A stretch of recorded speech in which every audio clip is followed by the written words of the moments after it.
Hello friends, అందరికీ happy Bonalu. నేనైతే year బోనం చేయలేదు ఫ్రెండ్స్, ఎందుకంటే సృష్టి అయిపోలేదు. రేపటితో అయితే సృష్టి అయిపోతుంది మాకు. ఇంకొక విషయం ఏంటంటే మా పెద్దక్క కూడా చేయలేదు. తను ఉండే ఇంటి ఓనర్ అయితే చనిపోయింది అనమాట. సో వాళ్ళు చేయొద్దు అని చెప్పారంట. 5 days కూడా కాలేదు. ఇంకా మేమిద్దరం కలిసి మా చిన్నక్క వాళ్ళ ఇంటికి అయితే వచ్చాం. మా చిన్నక్క బోనాల స్పెషల్ ఏమేమి వండిందో చూసారా? మటన్ కర్రీ, వైట్ రైస్, అలాగే బిర్యానీ, చికెన్ కర్రీ, ఇంకా పూరీలు, స్ప్రైట్, తాగడానికి కూల్ డ్రింక్స్. నేనైతే సేమియా తీసుకొచ్చా, స్వీట్ సేమియా. ఇంకా పూరీలు, లివర్ ఫ్రై కూడా చేసింది మటన్ది పిల్లల కోసమని. ఇంకా మా అక్క అయితే 5 బోనాలు చేసింది ఫ్రెండ్. 1 కాదు 2 కాదు, వామో ఓపికకు మొక్కాలి. ఇంకా నేనైతే 6:30కి ఈవినింగ్ అయితే వెళ్ళామన్నమాట. బోనాలు ఎక్కించిన తర్వాత మా బావ మొత్తుకుంటుండు, పొద్దున రమ్మంటే గిప్పుడా మీరు వచ్చేది అని అన్నాడు అనమాట.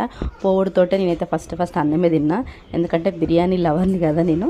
సో మొత్తానికైతే బోనాలు ఇట్లా సెలబ్రేట్ చేసుకున్నాం అనమాట. మరి మీరు ఎలా సెలబ్రేట్ చేసుకున్నారో తప్పకుండా కామెంట్లో కామెంట్ అయితే చేయండి. వీడియో నచ్చితే ఒక చిన్న లైక్ ఇవ్వండి ఫ్రెండ్స్. బాయ్.